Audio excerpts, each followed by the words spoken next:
हरे कृष्ण। ओम श्री तुलसी नमः।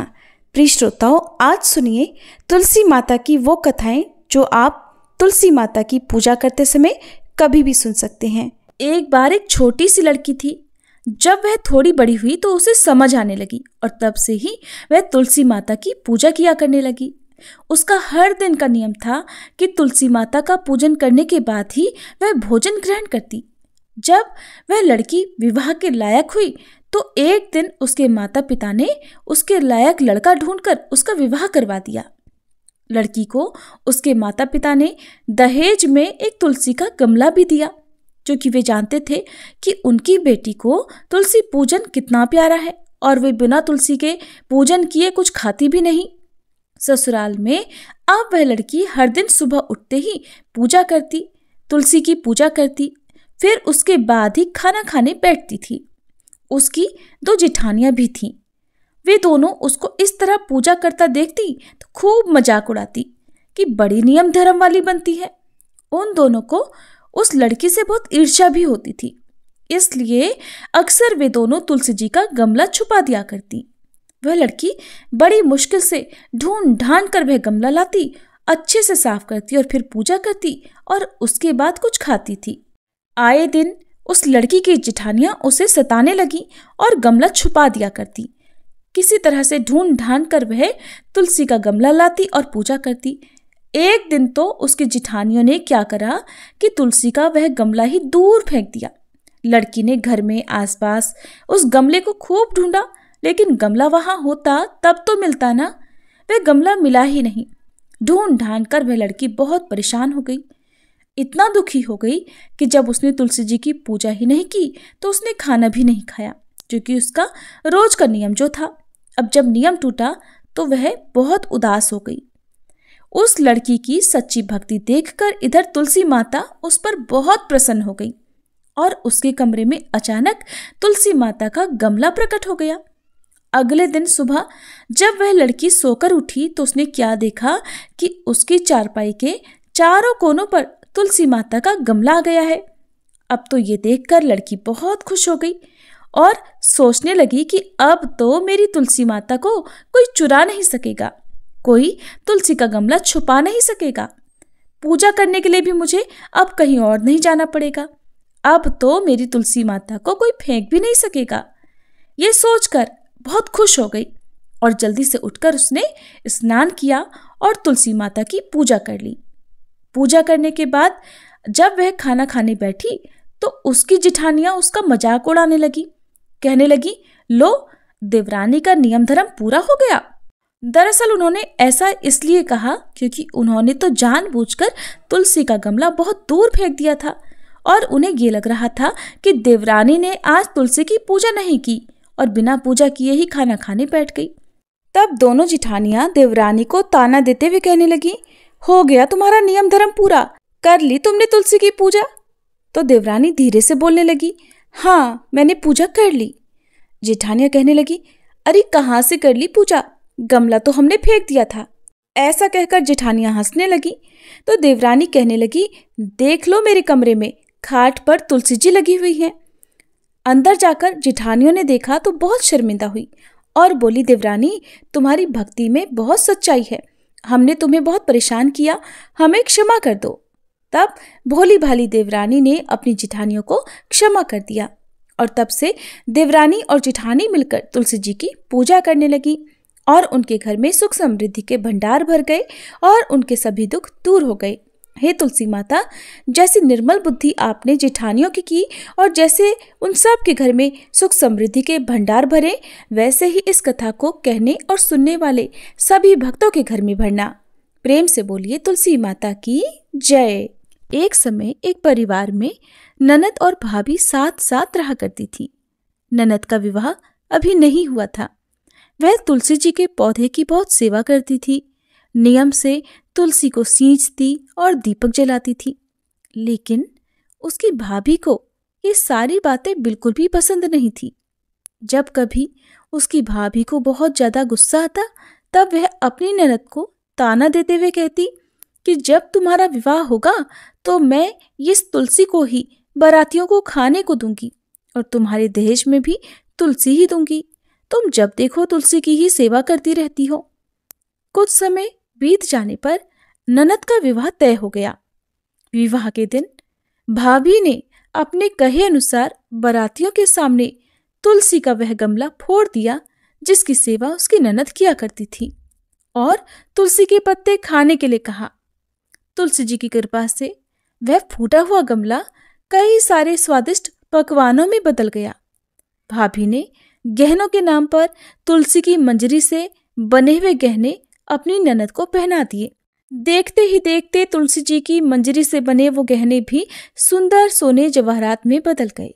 इतना ही नहीं, भाभी ने मारे क्रोध के वस्त्रों के स्थान पर तुलसी का जनेऊ रख दिया और वह भी रेशमी और सुंदर वस्त्रों में बदल गया। अब जब ननद अपनी ससुराल में पहुंची तो ससुराल में तो उसके दहेज की बहुत प्रशंसा हुई। ये बात भाभी के कानों तक भी पहुंची। उसे बहुत आश्चर्य हुआ। उसने सोचा कि उसने तो ननद के गहने, कपड़े और जनेऊ तक तुलसी जी के ही रखे थे, तुलसी की मंजरी रखी थी।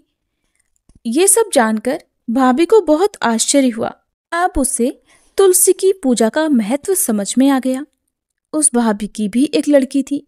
वह तब अपनी बेटी से कहने लगी कि बेटी, तुम भी तुलसी की सेवा किया करो, तुम्हें भी तुम्हारी बुआ की तरह फल मिलेगा। वह जबरदस्ती अपनी बेटी से तुलसी की सेवा करने को कहा करती, लेकिन लड़की का मन तो तुलसी की सेवा में लगता ही नहीं था। धीरे धीरे समय बीता। भाभी की लड़की बड़ी हो गई। अब उसके विवाह का समय आ गया। तब भाभी सोचने लगी कि जैसा व्यवहार मैंने अपनी ननद के साथ किया था वैसे ही अब मैं अपनी बेटी के साथ भी करूंगी, तो ये भी गहनों से लद जाएगी और बारातियों को भी खाने में तरह तरह के पकवान मिलेंगे और ससुराल में भी इसे बहुत मान सम्मान मिलेगा। यही सोचकर भाभी बारातियों के सामने तुलसी का गमला फोड़ देती है, लेकिन इस बार गमले की मिट्टी मिट्टी ही रहती है। मंजरी और पत्ते भी अपने ही रूप में रहते हैं। जनेऊ ने भी अपना रूप नहीं बदला। और जब भाभी ने सभी बारातियों को खाने में तुलसी के पत्ते दिए तो ये देखकर सभी लोग और बाराती भी भाभी की बुराई करने लगे। भाभी ने लालच में आकर अपनी बेटी के दहेज में भी तुलसी के पत्ते और मंजरी आदि रख दिए थे। जब बेटी अपनी ससुराल पहुंची तो वहां पर भी उसकी बुराई ही हुई। भाभी गुस्से के मारे कभी भी अपनी ननद को नहीं बुलाती थी। एक दिन भाई ने सोचा कि मेरी पत्नी तो मेरी बहन को बुलाती नहीं है, क्यों ना मैं ही अपनी बहन से मिलकर आऊं। ये सोचकर उसने अपनी पत्नी से कहा और कुछ उपहार अपनी बहन के लिए ले जाने की बात कही।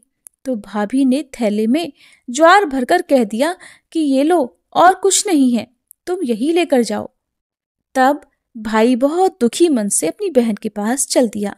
रास्ते में वह सोचता रहा कि कोई भाई भला अपनी बहन के घर ज्वार कैसे लेकर जा सकता है। यही सोचकर वह एक गौशाला के पास रुक गया और ज्वार का वह थैला उसने एक गाय के सामने पलट दिया। तभी एक ग्वाले ने ये सब देख लिया। तब ग्वाले ने आकर भाई से कहा कि अरे, आप गाय के सामने ये हीरे मोती और सोना क्यों डाल रहे हो? इसे तो घास डालनी होती है। तब भाई ने देखा तो वह हैरान रह गया। फिर भाई ने ग्वाले को सारी बात बताई और धन लेकर खुशी खुशी अपनी बहन के घर चल दिया। दोनों भाई बहन एक दूसरे को देखकर बहुत प्रसन्न हो गए। तब बहन ने तुलसी माता से सच्चे मन से प्रार्थना की कि उसकी भाभी को सद्बुद्धि प्राप्त हो जाए और तुलसी माता की कृपा से उनके घर में सुख समृद्धि और धन के भंडार भर जाएं। तब कुछ दिनों के बाद देखते ही देखते भाभी का मन बदल गया और वह अपनी ननद को बहुत मान सम्मान देने लगी और अब वह भी सच्चे मन से तुलसी जी की सेवा करने लगी। तुलसी माता की कृपा से उनके घर में सुख समृद्धि के भंडार भर गए। उनके घर में अब कलह क्लेश नहीं होता था और सभी सुख से रहने लगे। कार्तिक मास में सभी औरतें तुलसी जी को जल से सींचा करती थी। एक बूढ़ी माई भी थी जो कार्तिक माह में तुलसी जी को सींचने जाती थी और जब वो जाती तो तुलसी माता से कहती, हे तुलसी माता, सत की दाता, मैं तेरा बिरवा सींचती हूँ, मुझे बहू दे, पीले रंग की धोती दे, मीठा ग्रास दे वैकुंठ में वास दे, अच्छी मौत दे, चंदन का काठ दे, अच्छा राज दे, खाने को दाल भात दे और 11 के दिन कृष्ण का कांधा दे। बूढ़ी माई की यह बात सुनकर तुलसी माता धीरे धीरे सूखने लगी। तुलसी माता को इस प्रकार सूखते देख भगवान ने पूछा, हे तुलसी, तुम दिन प्रतिदिन क्यों सूखती जा रही हो? तब तुलसी माता ने कहा, बस मेरे मन की मत पूछो प्रभु। भगवान कहने लगे, मैं नहीं पूछूंगा तो कौन पूछेगा? तब तुलसी माता कहने लगी, हे कृष्ण, एक बूढ़ी माई आती है और अपनी बात कहकर चली जाती हैं। मैं उसकी सारी बातें तो पूरी कर दूंगी, लेकिन कृष्ण का कांधा कहाँ से लाऊंगी? तब भगवान कृष्ण कहने लगे कि अगर वह मरेगी तो अपने आप ही मैं कांधा देने आ जाऊंगा। तुम बूढ़ी माई से ये बात कह देना। इसके कुछ दिनों के बाद वह बूढ़ी माई मर गई। बूढ़ी माई के मरने पर सारा गांव इकट्ठा हो गया और उनका अंतिम संस्कार आने पर उसे उठाने लगे, लेकिन वह बहुत भारी हो गई, जिससे उनकी अर्थी टस से मस नहीं हुई। सभी बोले, ये तो बहुत संस्कारी थी, बहुत पूजा पाठ करती थी और ये तो कार्तिक मास में तुलसी जी को भी सींचा करती थी। इसने तो कोई पाप नहीं किया, फिर ये इतनी भारी कैसे हो गई? सभी आपस में चर्चा करने लगे। तभी एक बूढ़े ब्राह्मण के वेश में भगवान कृष्ण वहां आए और कहने लगे, अरे भाइयों, ये भीड़ कैसी है? तब गांव वाले बोले कि एक बूढ़ी माई मर गई हैं और वह इतनी पापिन थी कि उनकी तो अर्थी उठाए नहीं उठ रही, बहुत भारी हो गई है। पूरा जीवन तो उन्होंने बड़ा पूजा पाठ किया। तब भगवान कहने लगे कि मुझे इनके कान में कुछ कह लेने दो, फिर ये उठ जाएंगी।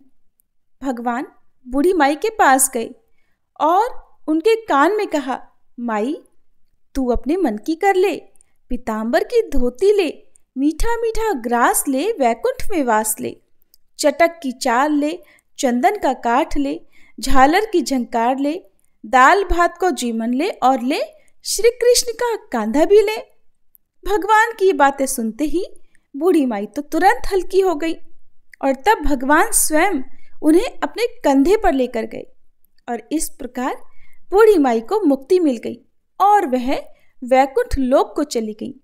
हे तुलसी माता, जैसे आपने उन बूढ़ी माई की मुक्ति करी, वैसे ही हम सब की करना। जैसे भगवान ने उन्हें कांधा दिया, वैसा ही हमें भी देना। सभी प्रेम से बोलिए, तुलसी माता की जय, श्री कृष्ण भगवान की जय।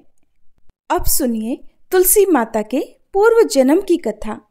तुलसी माता से जुड़ी एक कथा बहुत प्रचलित है। श्रीमद् देवी भागवत पुराण में भी इनके अवतरण की दिव्य लीला कथा बताई गई है। एक बार भगवान शिव ने अपने तेज को समुद्र में फेंक दिया। उससे एक महा तेजस्वी बालक ने जन्म लिया। ये बालक आगे चलकर जालंधर के नाम से पराक्रमी दैत्य राजा बना और इसकी राजधानी का नाम जालंधर नगरी था। दैत्यराज कालनेमी की कन्या वृंदा का विवाह जालंधर से हुआ। जालंधर महाराक्षस था।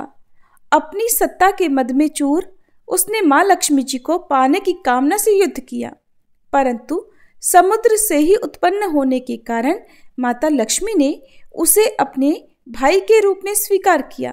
तब देवताओं से युद्ध में पराजित होकर जालंधर देवी पार्वती जी को पाने की लालसा से कैलाश पर्वत पर गया। भगवान देवाधिदेव शिव जी का ही रूप धरकर वह माता पार्वती जी के समीप गया, परंतु माता ने अपने योग बल से उसे तुरंत पहचान लिया और वहां से अंतर्ध्यान हो गई। तब देवी पार्वती ने क्रुद्ध होकर सारा वृत्तांत भगवान विष्णु को सुनाया। जालंधर की पत्नी वृंदा अत्यंत पतिव्रता स्त्री थी। उसी के पतिव्रत धर्म की शक्ति से जालंधर न तो मारा जाता था और न ही पराजित होता था। इसलिए जालंधर का नाश करने के लिए वृंदा के पतिव्रत धर्म को भंग करना बहुत जरूरी था।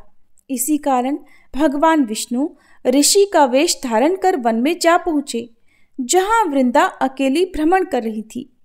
भगवान के साथ 2 मायावी राक्षस भी थे, जिन्हें देखकर वृंदा भयभीत हो गई। ऋषि ने वृंदा के सामने क्षण भर में दोनों को भस्म कर दिया उनकी शक्ति देखकर वृंदा ने कैलाश पर्वत पर महादेव के साथ युद्ध कर रहे अपने पति जालंधर के विषय में पूछा। तब ऋषि बने भगवान विष्णु ने अपनी माया से 2 वानर प्रकट किए। एक वानर के हाथ में जालंधर का सिर था तथा दूसरे के हाथ में धड़। अपने पति की यह दुर्दशा देखकर वृंदा मूर्छित होकर गिर पड़ी। होश में आने पर उन्होंने ऋषि रूपी भगवान से विनती की कि वह उसके पति को जीवित करें।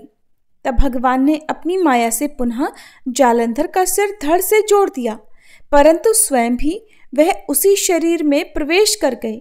वृंदा को इस छल का जरा भी आभास नहीं हुआ और जालंधर बने भगवान के साथ वृंदा पतिव्रता का व्यवहार करने लगी, जिससे उसका सतीत्व भंग हो गया। और सतीत्व भंग होते ही उधर कैलाश पर्वत पर महादेव के साथ युद्ध कर रहे जालंधर का वध हो गया। भगवान शिव ने जालंधर का वध कर दिया।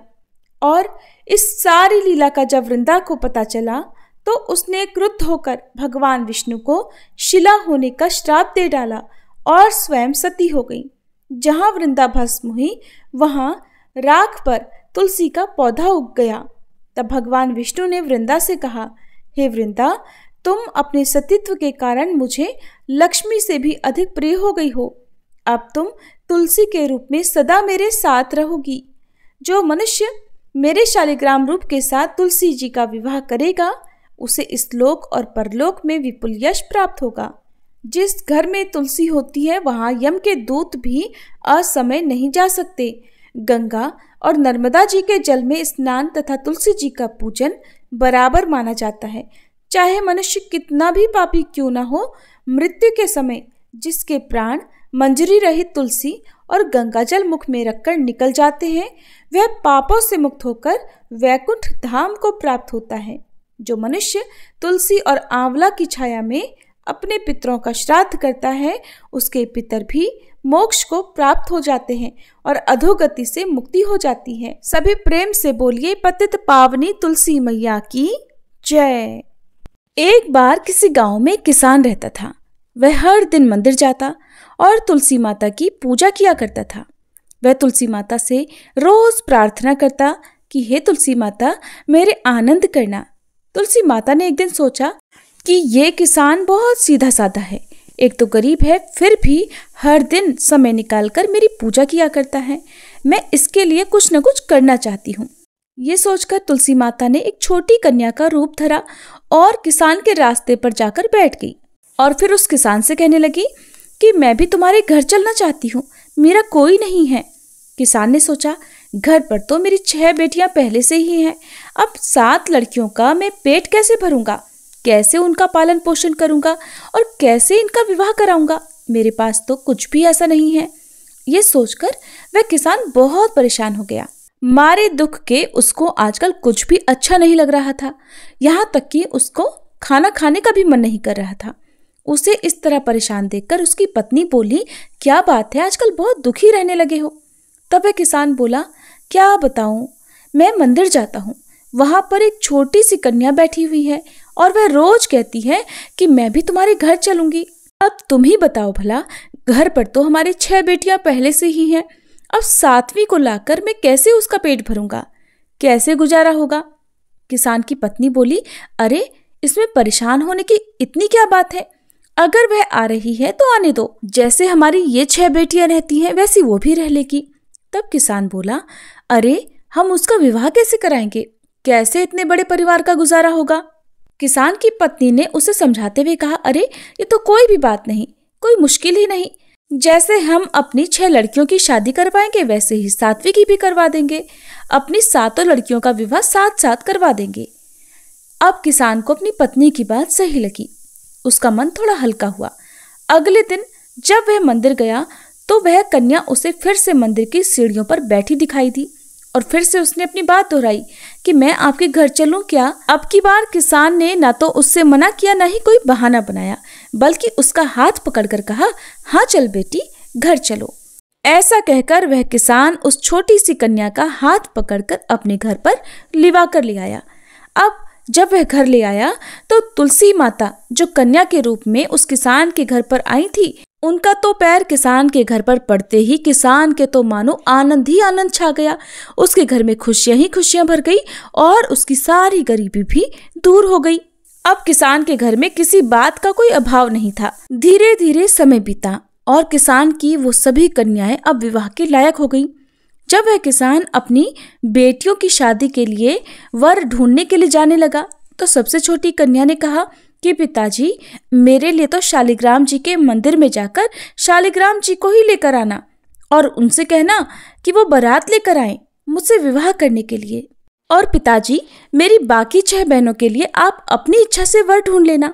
किसान ने ऐसा ही किया और तुलसी महारानी की कृपा से उसके तो सारे जेवर, कपड़ा, खाना सब तैयार हो गया और खूब धूमधाम से सबका विवाह हो गया और उस किसान के घर पर तुलसी माता की कृपा हो गई। हे तुलसी माता, जैसे आपने उस किसान के घर पर कृपा की वैसे ही सब पर करना और वैसे ही आनंद और खुशियां सबको देना। कथा को कहते, सुनते और हुंकारा भरते सभी भक्तों के घर पर अपनी कृपा दृष्टि बनाए रखना, सभी के दुख दूर करना। अब सुनिए तुलसी माता के पूर्व जन्म की कथा। तुलसी माता से जुड़ी एक कथा बहुत प्रचलित है। श्रीमद् देवी भागवत पुराण में भी इनके अवतरण की दिव्य लीला कथा बताई गई है। एक बार भगवान शिव ने अपने तेज को समुद्र में फेंक दिया। उससे एक महा तेजस्वी बालक ने जन्म लिया। ये बालक आगे चलकर जालंधर के नाम से पराक्रमी दैत्य राजा बना और इसकी राजधानी का नाम जालंधर नगरी था। दैत्यराज कालनेमी की कन्या वृंदा का विवाह जालंधर से हुआ। जालंधर महाराक्षस था। अपनी सत्ता के मद में चूर उसने मां लक्ष्मी जी को पाने की कामना से युद्ध किया, परंतु समुद्र से ही उत्पन्न होने के कारण माता लक्ष्मी ने उसे अपने भाई के रूप में स्वीकार किया। तब देवताओं से युद्ध में पराजित होकर जालंधर देवी पार्वती जी को पाने की लालसा से कैलाश पर्वत पर गया। भगवान देवाधिदेव शिव जी का ही रूप धरकर वह माता पार्वती जी के समीप गया, परंतु माता ने अपने योग बल से उसे तुरंत पहचान लिया और वहां से अंतर्ध्यान हो गई। तब देवी पार्वती ने क्रुद्ध होकर सारा वृत्तांत भगवान विष्णु को सुनाया। जालंधर की पत्नी वृंदा अत्यंत पतिव्रता स्त्री थी। उसी के पतिव्रत धर्म की शक्ति से जालंधर न तो मारा जाता था और न ही पराजित होता था। इसलिए जालंधर का नाश करने के लिए वृंदा के पतिव्रत धर्म को भंग करना बहुत जरूरी था। इसी कारण भगवान विष्णु ऋषि का वेश धारण कर वन में जा पहुंचे, जहां वृंदा अकेली भ्रमण कर रही थी। भगवान के साथ 2 मायावी राक्षस भी थे, जिन्हें देखकर वृंदा भयभीत हो गई। ऋषि ने वृंदा के सामने क्षण भर में दोनों को भस्म कर दिया। उनकी शक्ति देखकर वृंदा ने कैलाश पर्वत पर महादेव के साथ युद्ध कर रहे अपने पति जालंधर के विषय में पूछा। तब ऋषि बने भगवान विष्णु ने अपनी माया से 2 वानर प्रकट किए। एक वानर के हाथ में जालंधर का सिर था तथा दूसरे के हाथ में धड़। अपने पति की यह दुर्दशा देखकर वृंदा मूर्छित होकर गिर पड़ी। होश में आने पर उन्होंने ऋषि रूपी भगवान से विनती की कि वह उसके पति को जीवित करें। तब भगवान ने अपनी माया से पुनः जालंधर का सिर धड़ से जोड़ दिया, परंतु स्वयं भी वह उसी शरीर में प्रवेश कर गए। वृंदा को इस छल का जरा भी आभास नहीं हुआ और जालंधर बने भगवान के साथ वृंदा पतिव्रता का व्यवहार करने लगी, जिससे उसका सतीत्व भंग हो गया। और सतीत्व भंग होते ही उधर कैलाश पर्वत पर महादेव के साथ युद्ध कर रहे जालंधर का वध हो गया। भगवान शिव ने जालंधर का वध कर दिया। और इस सारी लीला का जब वृंदा को पता चला तो उसने क्रुद्ध होकर भगवान विष्णु को शिला होने का श्राप दे डाला और स्वयं सती हो गई। जहां वृंदा भस्म हुई वहां राख पर तुलसी का पौधा उग गया। तब भगवान विष्णु ने वृंदा से कहा, हे वृंदा, तुम अपने सतीत्व के कारण मुझे लक्ष्मी से भी अधिक प्रिय हो गई हो। अब तुम तुलसी के रूप में सदा मेरे साथ रहोगी। जो मनुष्य मेरे शालिग्राम रूप के साथ तुलसी जी का विवाह करेगा उसे इस लोक और परलोक में विपुल यश प्राप्त होगा। जिस घर में तुलसी होती है वहां यम के दूत भी असमय नहीं जा सकते। गंगा और नर्मदा जी के जल में स्नान तथा तुलसी जी का पूजन बराबर माना जाता है। चाहे मनुष्य कितना भी पापी क्यों न हो, मृत्यु के समय जिसके प्राण मंजरी रहित तुलसी और गंगा जल मुख में रखकर निकल जाते हैं, वह पापों से मुक्त होकर वैकुंठ धाम को प्राप्त होता है। जो मनुष्य तुलसी और आंवला की छाया में अपने पितरों का श्राद्ध करता है, उसके पितर भी मोक्ष को प्राप्त हो जाते हैं और अधोगति से मुक्ति हो जाती है। सभी प्रेम से बोलिए पतित पावनी तुलसी मैया की जय। आप सुनिए तुलसी माता और शालिग्राम भगवान जी की कहानी। एक बार एक बूढ़ी माई थी, उनके शालिग्राम जी की सेवा थी। कार्तिक मास में वह पुष्कर जाने का विचार करके अपनी पड़ोसन से बोली, बहन मैं पुष्कर जा रही हूँ, तुम मेरे शालिग्राम जी को अपने घर में रख लो। तब पड़ोसन बोली, मुझे तो सेवा पूजा आती नहीं, बताओ जैसी तुम करती हो वैसी मैं भी कर दूंगी। बूढ़ी माई बोली, सवेरे सवेरे इनको उठाना, कुएं से लोटा भरकर पानी लाना, आते समय बगीचे से ताजे फूल लाना और तुलसी लाना, और भगवान को जल और कच्चे दूध से स्नान कराना, चंदन लगाकर पुष्प तुलसी चढ़ाना और दूध का भोग लगाना। दोपहर में रसोई में जो कुछ भी बने उसका भोग लगा देना, शाम को दिया जलाना, ऐसी सेवा पूजा किया करना। कहकर बूढ़ी माई तो स्नान करने चली गई। उनके पीछे पड़ोसन ने बूढ़ी माई के कहे अनुसार किया, पर भगवान कभी भी थाली से जीमते ही नहीं थे। जब पड़ोसन ने देखा कि भगवान ने तो दूध ही नहीं पिया, ये देखकर उन्हें दुख हुआ, चिंता भी हो गई। तब वह बोली कि भगवान, आपकी मालकिन आएंगी तो कहेंगी कि मेरे भगवान को दुबला कर दिया, कमज़ोर कर दिया। अभी तो पूरा 1 मास है और अगर आप तब तक नहीं जिमेंगे तब तो आप बहुत कमज़ोर हो जाएंगे। आप जिम लो तो मैं भी भोजन कर लूँ। लेकिन भगवान ने भोजन नहीं जिमा, कुछ भी नहीं ग्रहण किया। तब पड़ोसन वैसे ही भूखी बैठी रही। भगवान ने जब देखा कि ये तो लगातार भूखी बैठी है तो सोचने लगे कि अब तो दर्शन देने ही पड़ेंगे। अब भगवान ने एक छोटे से बालक का रूप धारण किया। सिर पर मोर मुकुट और पीताम्बर धारण करके वह पाटे पर बैठ गए और गिलास में रखा हुआ दूध पी लिया, रखा हुआ भोजन भी जीम लिया। अब रोज ऐसा ही होता रहा। एक दिन भगवान कहने लगे कि मैं गाय चरा लाऊं, तो पड़ोसन बोली, थोड़े ही दिन तो रहोगे, क्यों जाते हो? पर भगवान नहीं माने। हाथ में सोने की लाठी, कंधे पर हीरे मोती का पीताम्बर डालकर निकल पड़े गौवे चराने।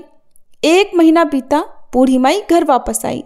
स्नान ध्यान से निमटकर सोचा कि चलो अपने शालिग्राम जी को ले आऊं। पड़ोसन के पास गई। जाकर बूढ़ी माई बोली, बहन मेरे शालिग्राम जी वापस दे दो।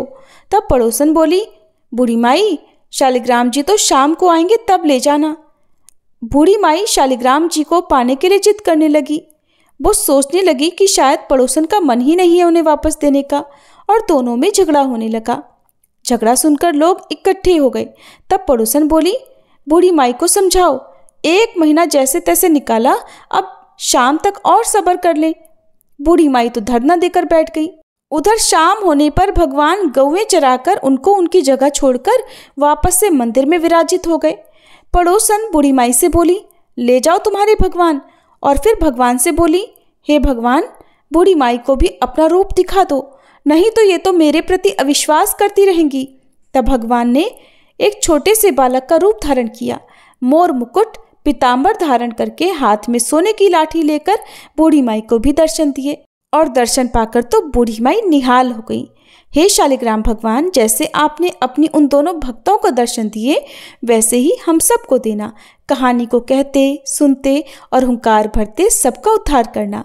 सभी प्रेम से बोलिए शालिग्राम भगवान की जय।